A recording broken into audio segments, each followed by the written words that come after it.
संबंध एक सहारा होता है जीवन का, और संबंधी वो होते हैं जिनसे आवश्यकता पड़ने पर सहायता मांगी जा सके, जिन पर विश्वास किया जा सके कि बुरे समय में वो हमारे काम आएंगे।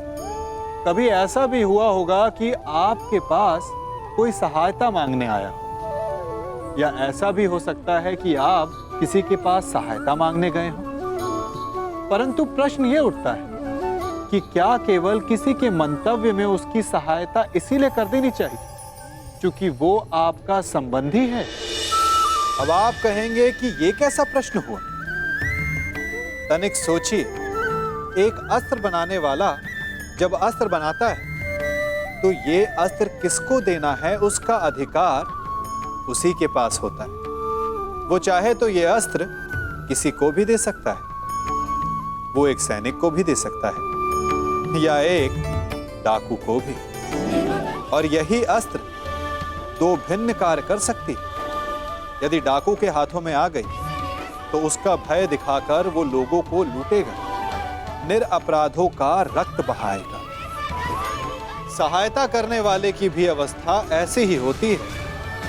इसलिए किसी की सहायता करने से पूर्व यह विचार कर लेना आवश्यक है कि किसे क्या, कब और कितनी सहायता देनी चाहिए कि उसका दुरुपयोग ना हो। यदि आपकी सहायता से कोई अधर्म हुआ तो उसके उत्तरदायी आप ही होंगे। तो युद्ध में आप किसका समर्थन करेंगे वासुदेव, हमारा या पांडवों का?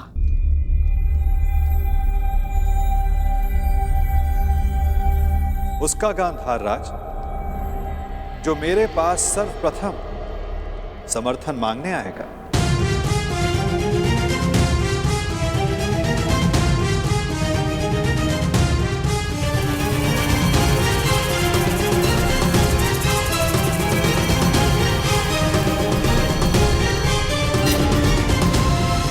आगे बढ़ो दुर्योधन।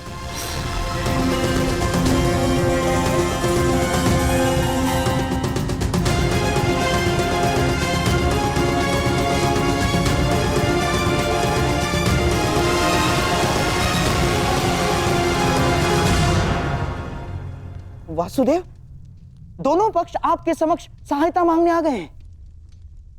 बताइए, आप किसका पक्ष लेंगे?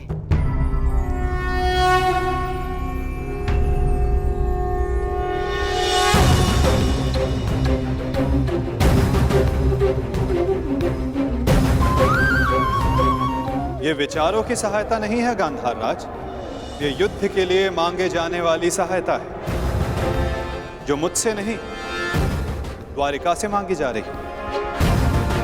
यह हस्तिनापुर और इंद्रप्रस्थ का विवाद, इसलिए धर्म के नाते दोनों राज्यों के प्रतिनिधि को द्वारिका आना होगा।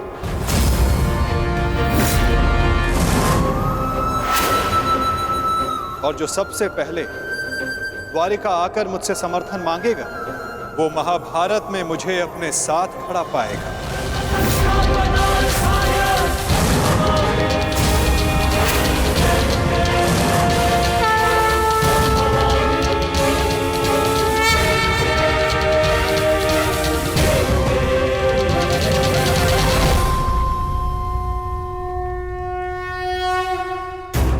कुछ समय पूर्व कन्या पक्ष की ओर से आपने मुझे कुछ भेंट दी थी गांधार राज। ये भेंट सदैव आपको अपनी पराजय स्मरण कराती रहे वासुदेव। परंतु अब उसकी कोई आवश्यकता नहीं, क्योंकि युद्ध में सम्मिलित होने के बाद उन पासों का मेरे लिए कोई महत्व नहीं रह जाता।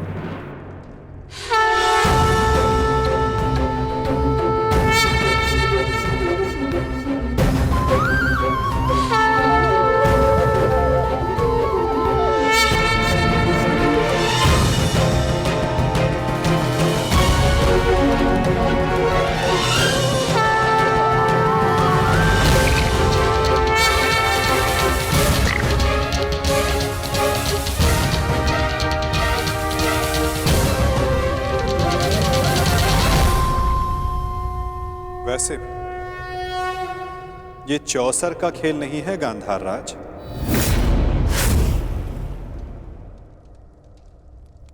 ये एक महायुद्ध है जिसके अंक केवल पौ 12 तक सीमित नहीं रहने वाले। ये खेल बहुत बड़ा होगा जिसका आरंभ शंखनाद से होगा और अंत शस्त्र संधान से।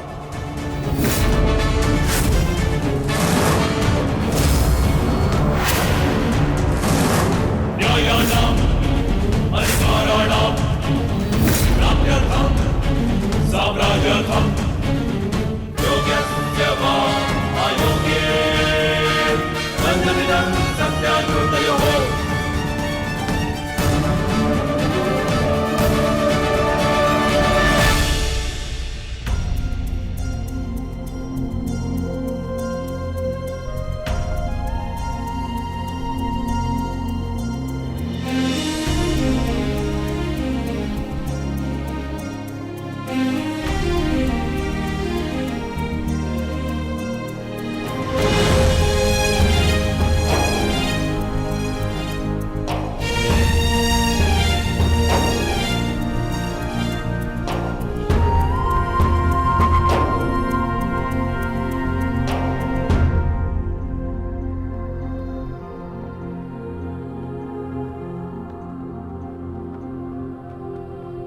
जरा प्रसन्न रहना।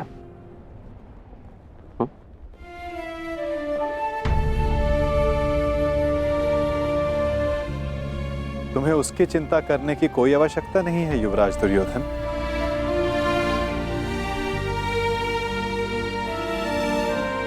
द्वारका में लक्ष्मण वधु बनकर नहीं, पुत्री बनकर प्रेम और सम्मान से रहेगी।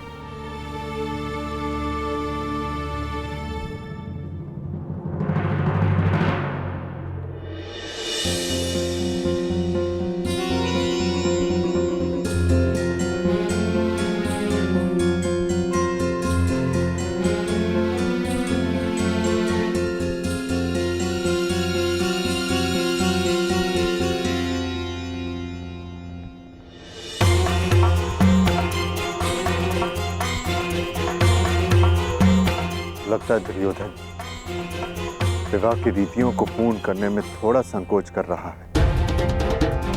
विदा के समय कन्या का पिता वर के पिता के समक्ष हाथ जोड़कर उन्हें प्रणाम करता है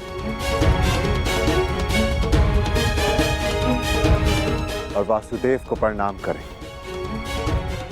कदाचित ये दुर्योधन के लिए संभव नहीं।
मेरी पुत्री से कोई भूल हो जाए तो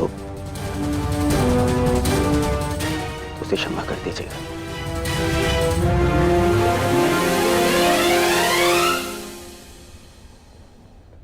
तुम्हें ये कहने की कोई आवश्यकता नहीं दुर्योधन।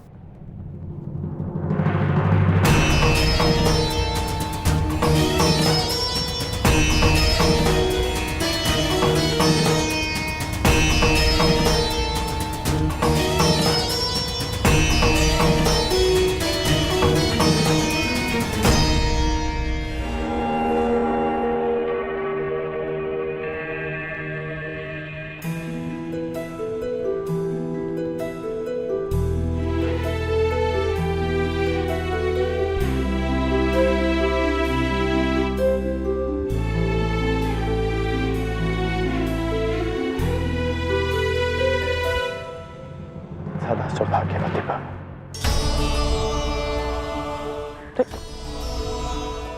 ये क्या कर रही हो तुम? मांगने वाले को देने वाले के चरणों में झुकना ही पड़ता है ना काकाश्री। क्या मैं आपसे कुछ मांग सकती हूँ? अवश्य पुत्री। सदैव के भांति पिताश्री का साथ दीजिएगा, उनका ख्याल रखिएगा। आप उनके मित्र हैं, उन्हें समझते हैं। इस समय उन्हें सबसे अधिक आपकी आवश्यकता है काकाश्री। मैं तो सदा तुम्हारे पिता के साथ हूं, परंतु जो तुम्हारे पिता ने किया उस युद्ध में, वस्त्रहरण में, मैं उसे क्षमा नहीं कर पाऊंगा।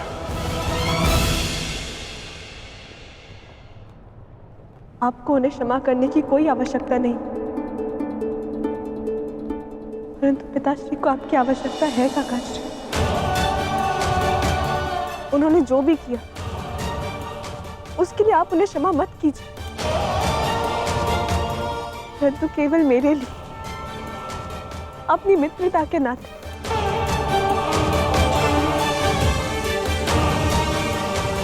उन्हें एक अवसर और दे दीजिए।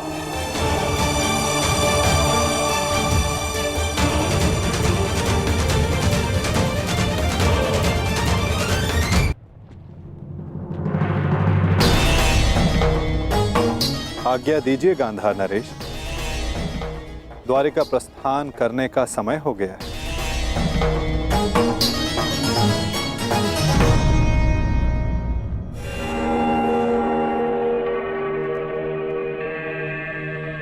और हां, मुझे प्रतीक्षा रहेगी कि द्वारिका में सर्वप्रथम मेरे समक्ष समर्थन मांगने कौन आएगा।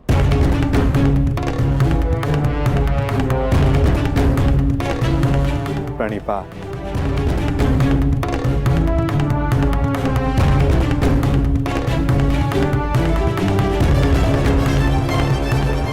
कृष्ण का समर्थन पाने के लिए पांडवों से पूर्व हमें द्वारका पहुंचना होगा, चाहे कुछ भी हो जाए।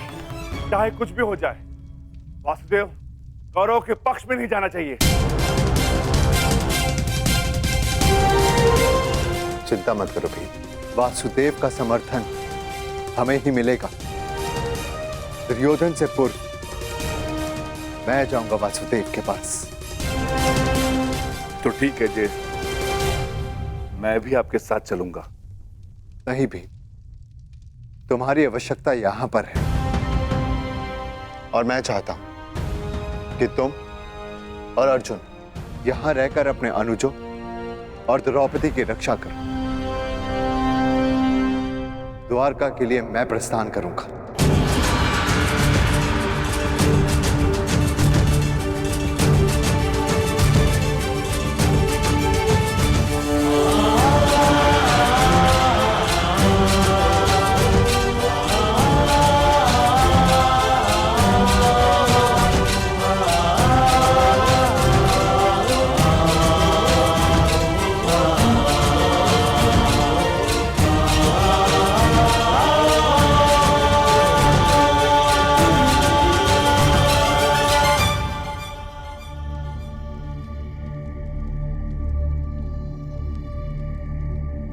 क्या हुआ पांचाली?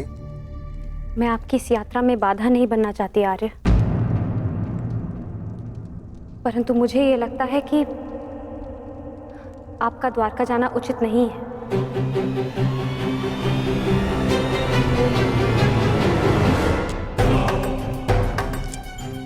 ये दुर्योधन भी इतने महत्वपूर्ण समय पर कहां चला जाता है, और ये जानते हुए भी कि उसे शीघ्र अतिशीघ्र द्वारका के लिए प्रस्थान करना है। कहां गया होगा ये?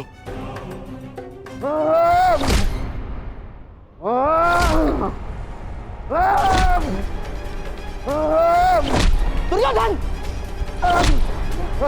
दुर्योधन! ये क्या कर रहे हो तुम? स्वयं को चोट क्यों पहुंचा रहे हो दुर्योधन? जो चोट मुझे पहुंची है उसके समक्ष कुछ भी नहीं है। छोड़िए मुझे। अरे पर क्रोध किस पर है तुम्हें? अपने आप के ऊपर है, स्वयं के ऊपर है।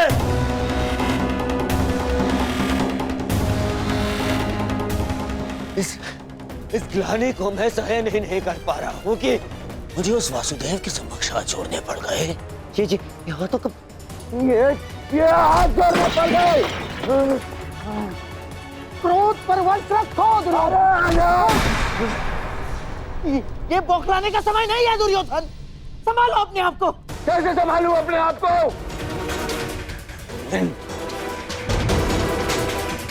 इन हाथों को मैंने उस चलिए कृष्ण के समक्ष जोड़ा था, इन हाथों को।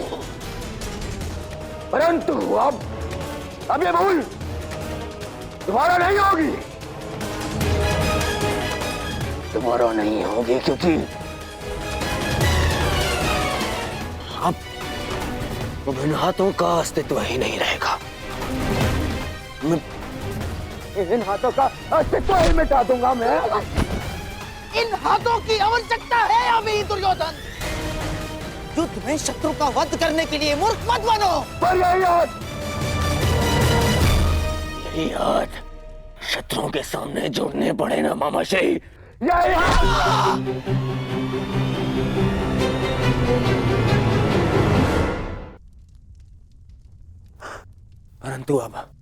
परंतु ये अंतिम बार था कि मैंने उस वासुदेव के समक्ष हाथ जोड़े। अंतिम बार। चलिए वासुदेव ने समर्थन के लिए द्वारका बुलाया है ना, मुझे नहीं जाऊंगा। क्या? देखो दुर्योधन, भावनाओं में मत बहो, अपनी बुद्धि का प्रयोग करो। मानता हूं कि वो कृष्ण हमारा शत्रु है, परंतु ये मत भूलो युद्ध अब समीप है, महायुद्ध आने वाला है और केवल द्वारका ही है जिसका समर्थन हमें इस युद्ध में विजय दिला सकता है। दुर्योधन, तुम्हें कृष्ण के समक्ष हाथ जोड़कर समर्थन मांगने के लिए जाना होगा। दुर्योधन, जाना होगा।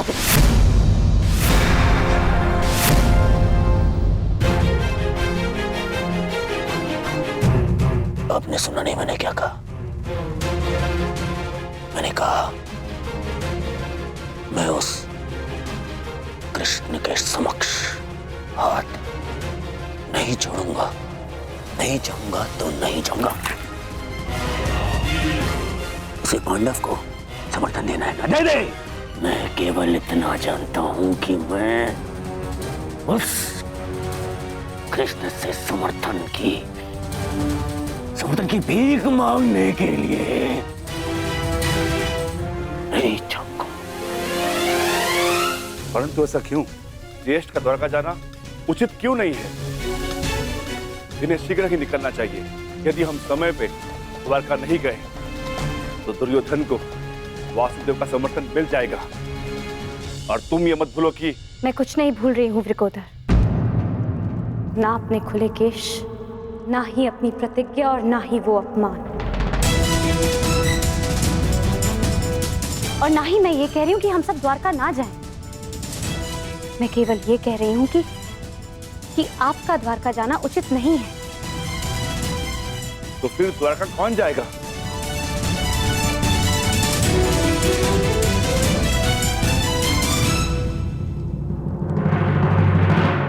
आर्य अर्जुन जाएंगे।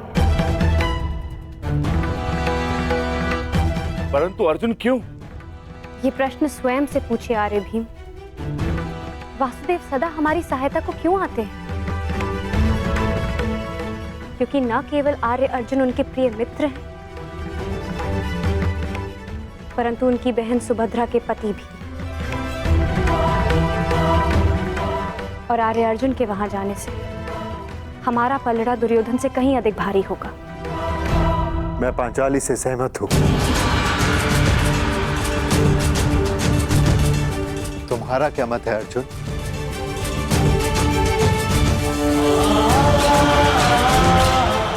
आज्ञा दीजिए ज्येष्ठ, ताकि मैं यात्रा के मंतव्य को कुशलता से पूर्ण कर सकूं।